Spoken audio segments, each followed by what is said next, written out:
Hello and welcome to Moon Archer, Shooting Stars, a short little visual novel developed by 4Noki, I believe, and available on itch.io. And well, it's a short little story about an elevator to the moon. What does that mean? I don't know. Let's check it out. Well, on the moon, there lived a beautiful immortal named Chang'e. Or Chang'e? I don't know how to say that, to be honest. Chang'e. I'll say Chang'e. Chang'e. Her jade rabbit pounded night after night the elixir of immortality. Even generations ago, when humanity had first set foot onto the moon, people knew of such a legend. In Japanese, actually, there's another legend kind of like that, except the rabbits are pounding mochi. Anyway, it was only that they had expected the story to be true. City A, the city with an elevator to the moon. Tonight as well, I manned the entry gate to the elevator. I processed papers and people under the stars in the far-off outskirts of the city. Okay. The paperwork was dull, the people even duller. No amount of fame or wealth could buy the way to moon country. Okay, I guess in this story, there's a country on the moon, and we are the border inspector? You know, I'm getting papers, please vibes. Anyway, white hair, red eyes, she looked as if she was cursed by the sun. At first, I thought of her as just another girl who was curious about the elevator. She had neither an elevator permit nor any papers required for visiting the moon. In fact, it seemed that she didn't even have an ID on her. Was she a human or a fairy? To come here so boldly, look at me with eyes that seem to see even the furthest of stars. Okay. Gatekeeper you, is there any other way for me to go up? And that's you, I guess. You, as in like you know, you, me, you. Would you like to fill out an application for access? It won't guarantee anything, but it might be worth a shot. That would be appreciated. Access to the moon country was limited, so one couldn't just fly a rocket up. Just the thought of all the paperwork made me wince. You know, this is just your bureaucracy. Then again, here I was, filling out paperwork. And also I mean, I've heard of obviously space rockets to the moon. In fact, wasn't there like a whole thing about, a theory that we could actually have space shuttles, where people could actually visit the moon and everything?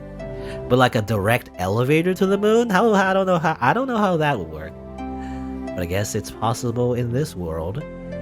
No family name, Miss Yi. Yes, as of now, I have no family name.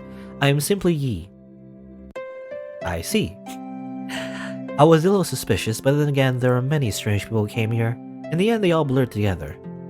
Her hands wrote nimbly. Perhaps she had practiced calligraphy in the past. Is there a preference for how my contact information is filled out? No, as long as you can be contacted. When she finished, I looked at the neatly written characters to find that the paperwork was diligently filled out. Many thanks, Gatekeeper you. You're welcome. Have a good rest of your evening. After she left, I expected to never see her again. People came and left like transient clouds. I looked up to the sky to see if there were clouds today. The moon was bright. When there was no one here and nothing else to do, I would stargaze as I settled in for another long night shift. And so the night passed. Night shift, eh? I never took a night shift, because that would just ruin my sleep schedule. But anyway. Yet the girl returned night after night. She did not come every night, but still frequently enough for her face watching the moon to linger in my mind. I wondered what she wanted so desperately to go up there for. I wasn't bothered by her presence, and she didn't do anything out of place. I was simply curious. For that reason, I spoke to her in an hour where there was no one else present but us. Miss Yi, why do you want to go to the moon? To meet A-Hing. A-Hang? I assume these are Chinese names, right? My wife. It's been a lifetime since I last saw my wife, so I wanted to meet her again. What's she like? The most beautiful woman on Earth. No, I suppose it should be that she's the most beautiful woman on the moon. Strong and kind, I don't believe I can put it into words. She's the person who saved my heart. Then again, that might be what love is. Having never been in love, I did not confirm or deny her words.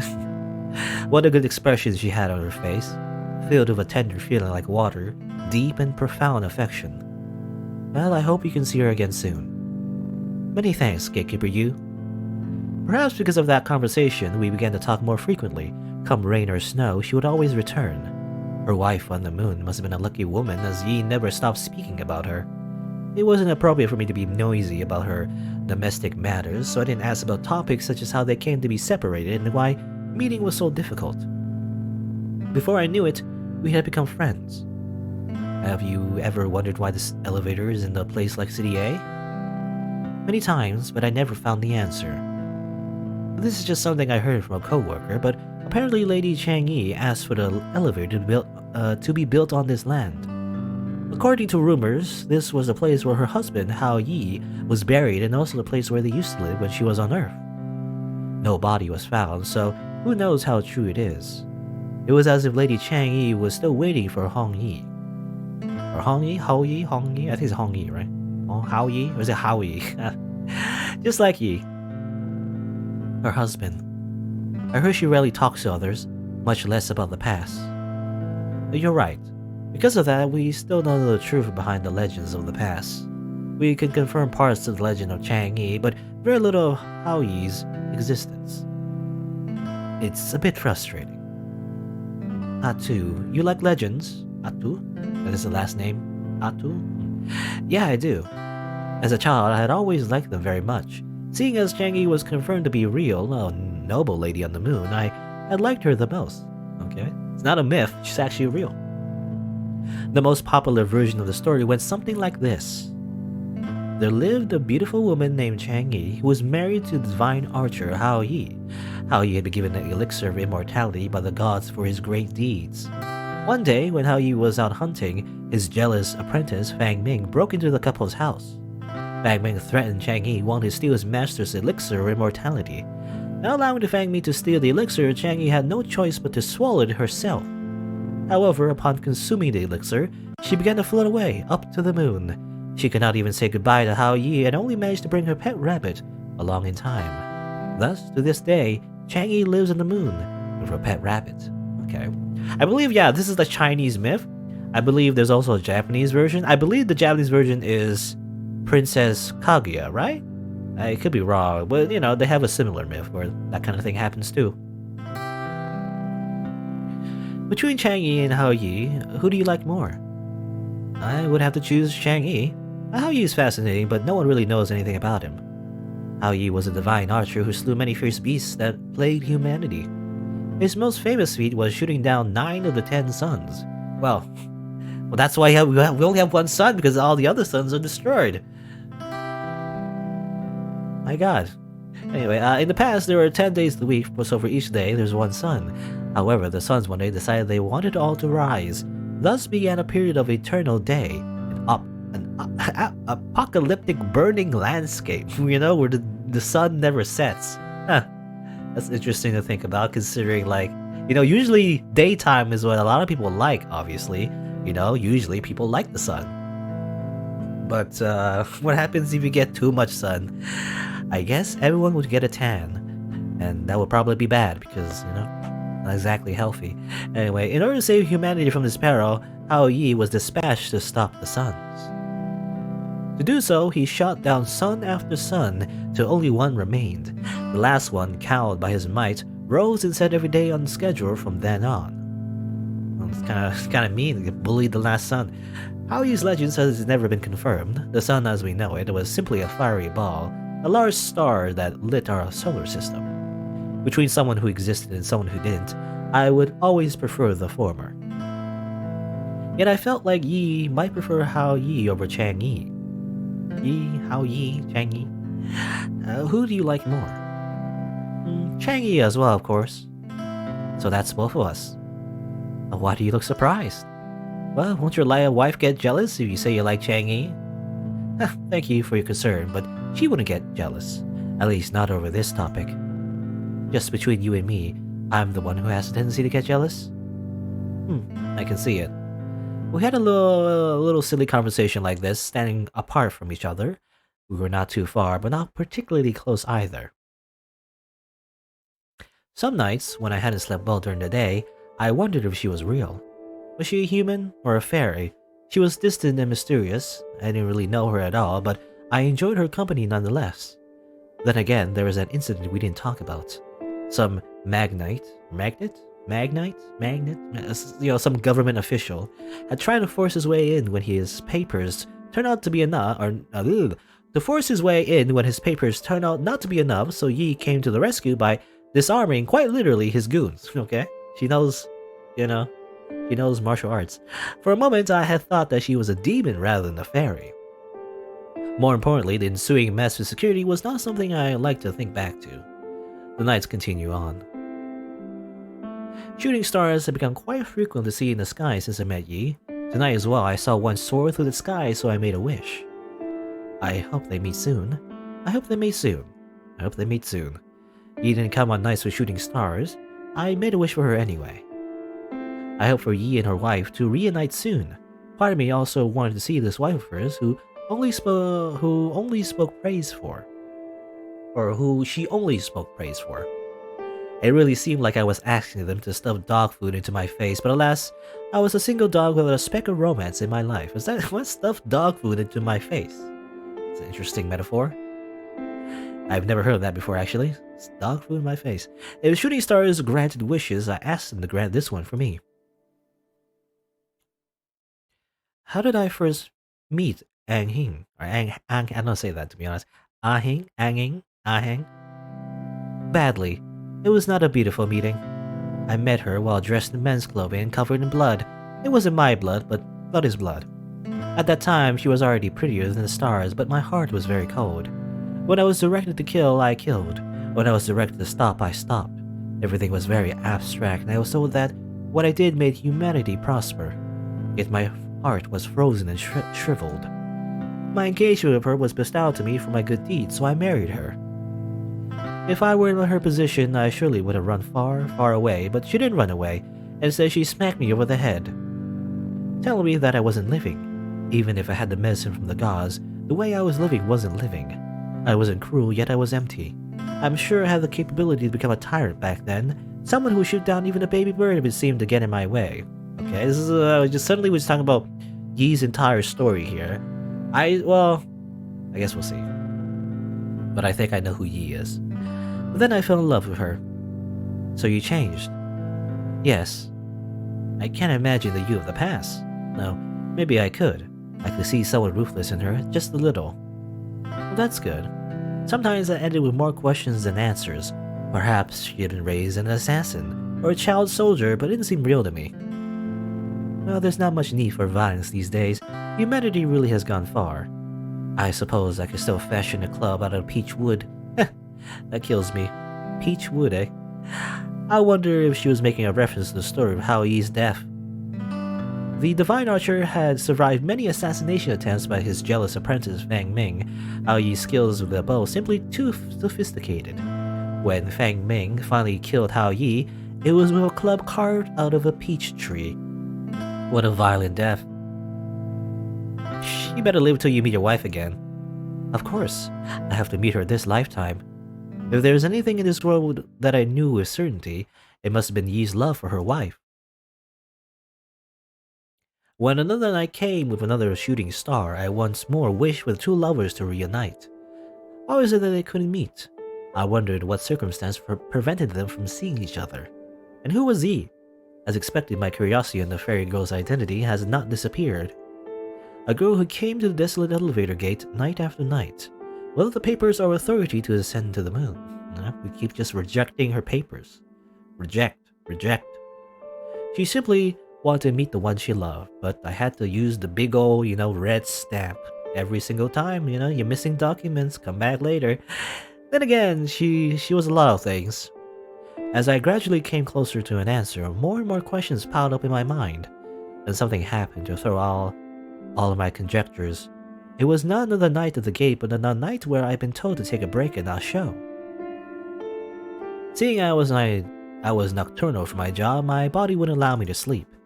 Not caring to navigate City A's nightlife scene, I packed a soft blanket and a picnic for myself to go stargazing along the hills in the outskirts of the city. As I climbed up the hill, I saw her. She has a little bow. She had a bow in hand, drawing back the bowstring in a practiced movement. Her eyes looked toward the moon, unwavering. And has a little note. Upward, her bow aimed upward as if she could shoot the stars down from the sky.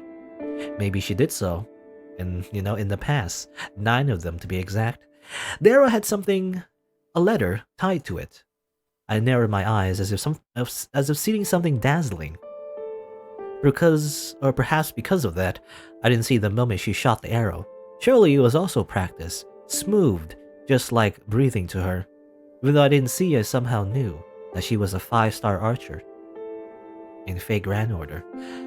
She's an SSR. As my eyes adjusted to follow the arrow that was flying impossibly quickly, the very arrow that should have become unseen to the human eyes became a shooting star. Okay, so that's why when Yi doesn't appear at the border, at the elevator to the moon, the reason is because she's the one shooting the shooting stars. I must have let out a gasp, but she didn't turn her eyes away from the sky.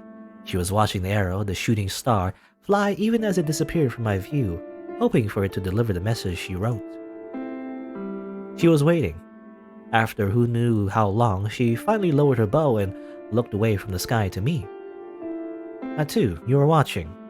Do you think my message will reach Hing? Of course it will. Of course it won't. The words were lodged in my throat like thick glue. What? Who are you? You can't just do that, I know we have like a moon elevator and everything, but you can't just like shoot arrows into space to that far. I am simply Yi. Well, now I was sure that she wasn't human. She left after seeing I had nothing else to say. I was alone with my thoughts on the hill, and stargazing no longer seemed as pleasant a way to spend the night. I met her again at the elevator gate. We decided not to talk about the previous night. The many shooting stars I'd been seeing were her messages to her wife. More than just deciding not to talk about the previous night, we didn't talk at all that time. ...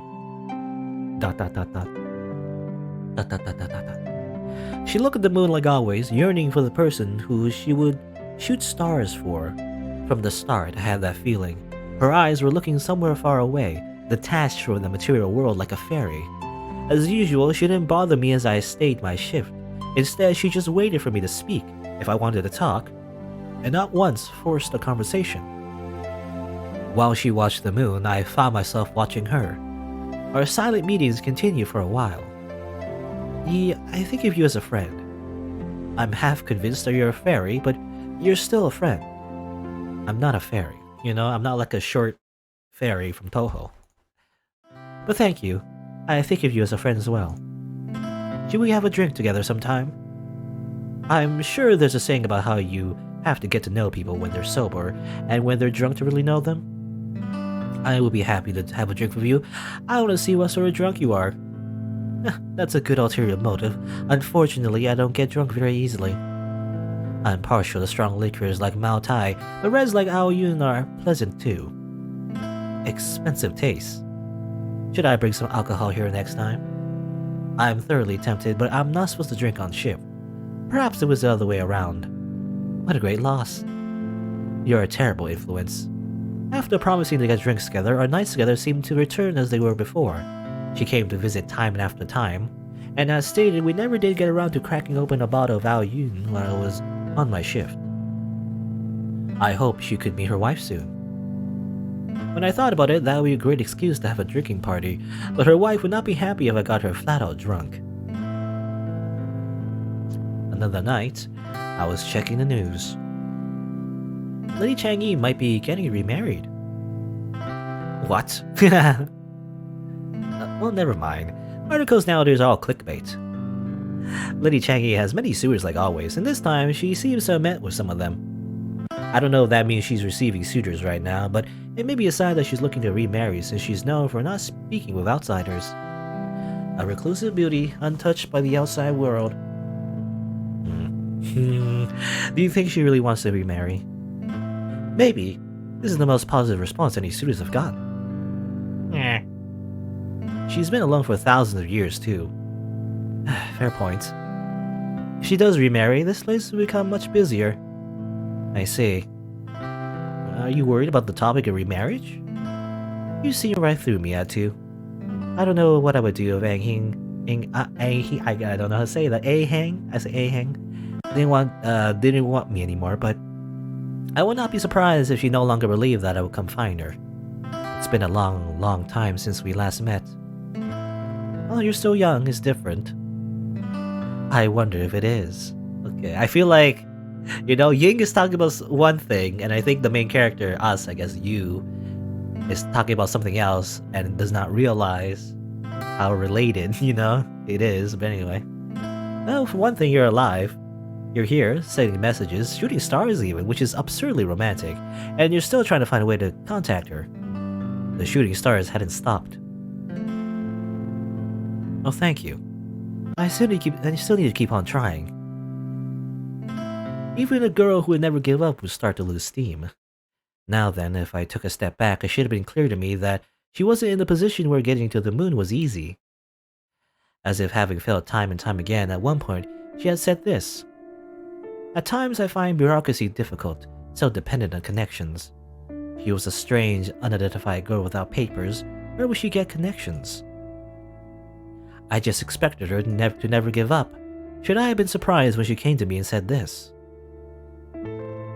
On that bitterly cold night, so cold I was loath to move my rigid fingers, maybe already a few months since we first met, she arrived with an odd expression on her face.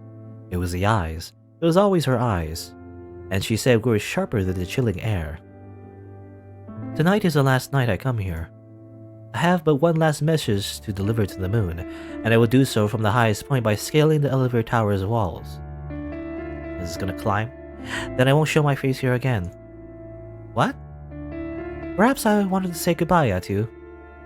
I don't want to have hurt you, or want to have to hurt you, so don't bother calling security. You already know how that will turn out. I knew. The disturbing incident was still fresh in my mind. She started walking away. Wait! I grabbed her wrist. This was the first time I had ever made physical contact with her.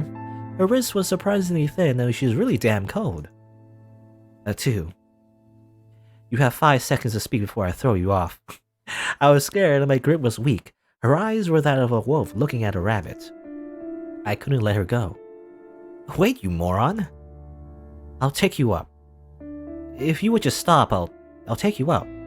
I don't have the access to use the elevator, but if you're gonna be like this, at least let me take you up to the maintenance stairs on the side. What sort of shitty goodbye is this? And would you really hurt me? Sorry. Will you let me take you up? After she nodded, I brought her toward the elevator. There were a few people present, but her being with me removed any suspicious looks. We reached the maintenance stairs on the side of the elevator and I unlocked the gate. From there, we began to climb the stairs, which went up as high as reasonable for a person to reach in the sky. Step, step, step. I didn't want to look down. Step, step, step.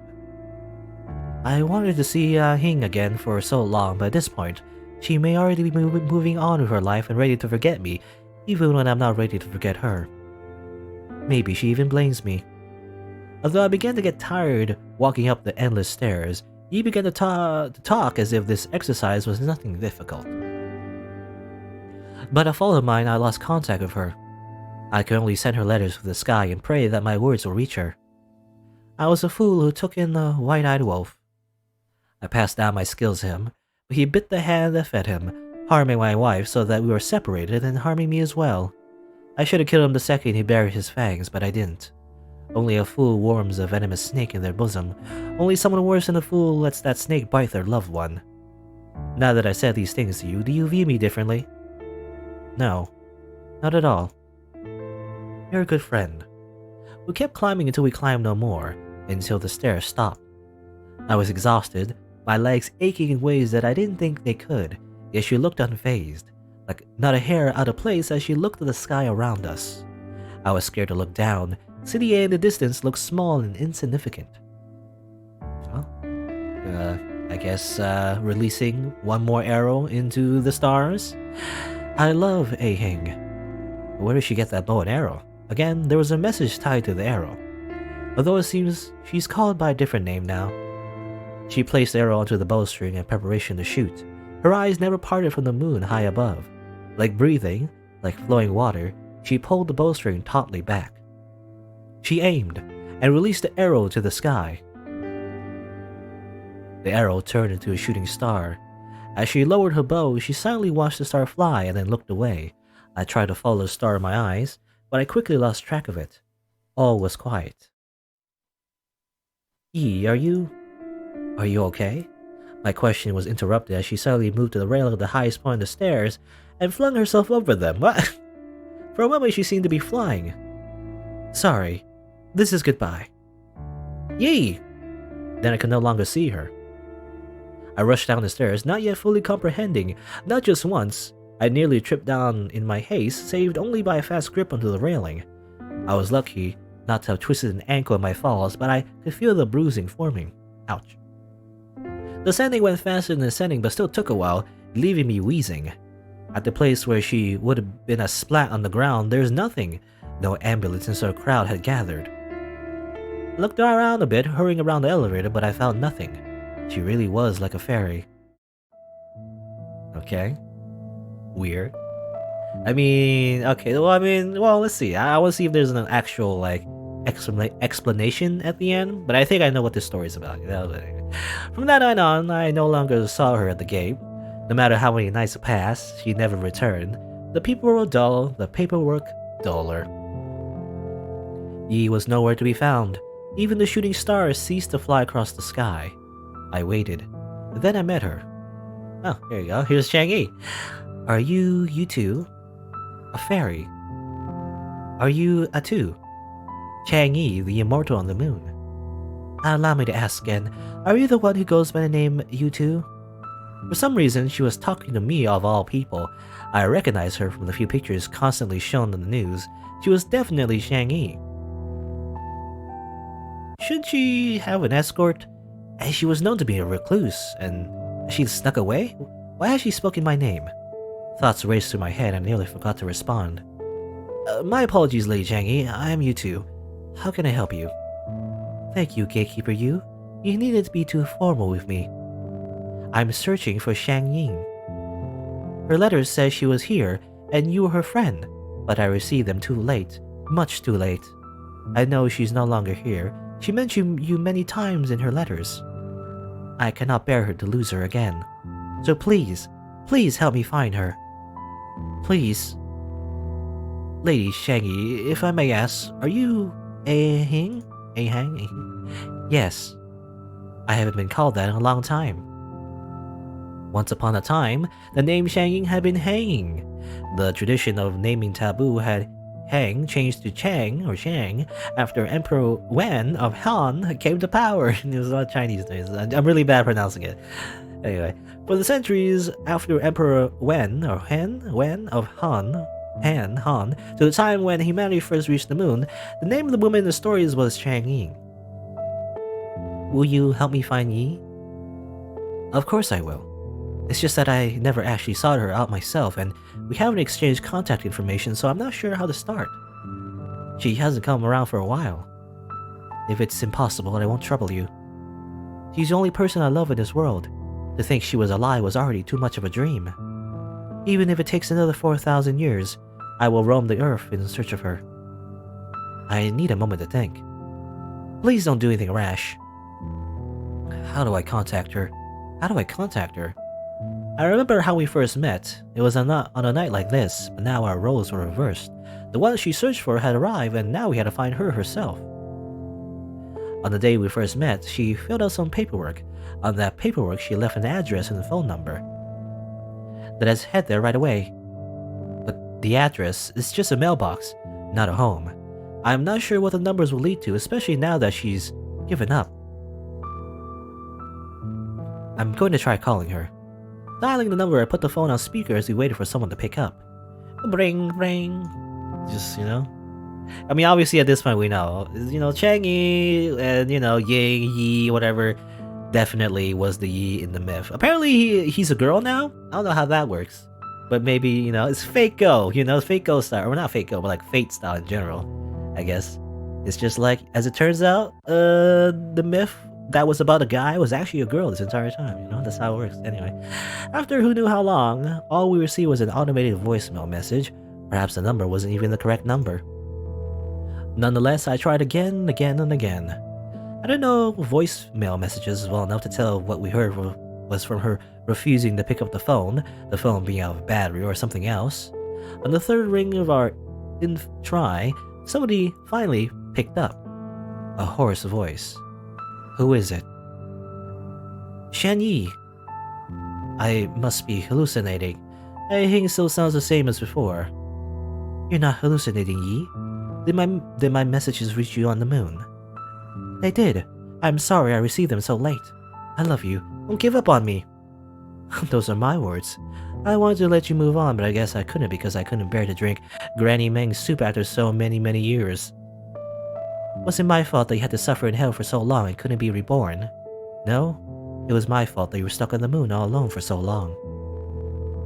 You never forgot about me and set out my favorite snacks as offerings as always. So I did. Do you still like those? I do. Really? After many thousands of years, you're still not tired of them? Anyway. I'm glad. Where are you right now? I don't know. I wanted to find a place you liked, but the place Chang'e liked is already gone. I'm going there right now. Wait, where is that? Let me drive you there. Don't mind the whole gods and goddesses just roaming the earth, just casually. You think they could just fly everywhere since they're gods, but let me take you in my car. Thank you, Atu. The phone cut off at that moment. Has she run out of the battery? Although I could be fired for running off in the middle of my shift, I quickly discarded that worry.